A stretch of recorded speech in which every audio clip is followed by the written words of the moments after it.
Hrvatska raspolaže sa 11,2 milijarde evra iz strukturnih i kohezijskih fondova Evropske unije u narednih 7 godina. Razvijeće saobraćajnu infrastrukturu, mala i srednja preduzeća ulagati u zaštitu životne okoline, nauku i istraživanje, te jačati saradnju sa zemljama regiona. Kao članica Evropske unije, ova zemlja ima 10 puta više sredstava fondova u odnosu na prethodni period.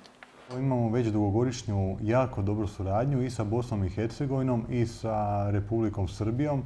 Ja zaista moram istaknuti da smo mi vrlo zadovoljni kako ta suradnja ide i zapravo jednim napretkom koji je evidentan svake godine. Prekogranična suradnja gdje se koriste fondovi Europske unije je jedan zaista izvrstan primjer kako treba raditi suradnju u regiji. Regionalna saradnja je prioritet i vlade Srbije, kao jedan od kriterija za napredovanje ka članstvu u Evropskoj uniji, ali prije svega kao instrument razvoja.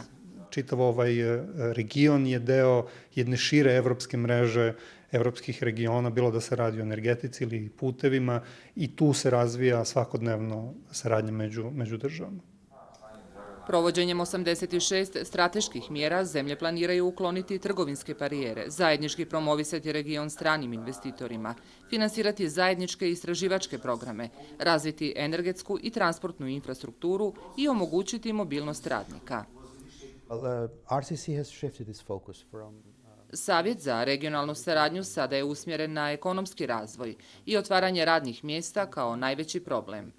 Strategija Jugoistočna Evropa 2020 predstavlja regionalnu platformu za bolju koordinaciju u oblasti ekonomije, trgovine i razvoja i Vijeće za regionalnu saradnju ima vodeću ulogu da olakša zajednički rad regionalnih ekonomija.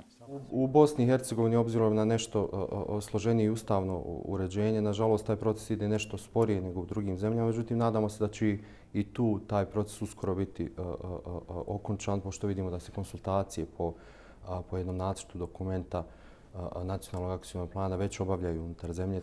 Rast koji će ove mjere podstaći mogao bi do 2020. godine otvoriti 1 milion radnih mjesta i cijeli region približiti pristupanju Evropskoj uniji.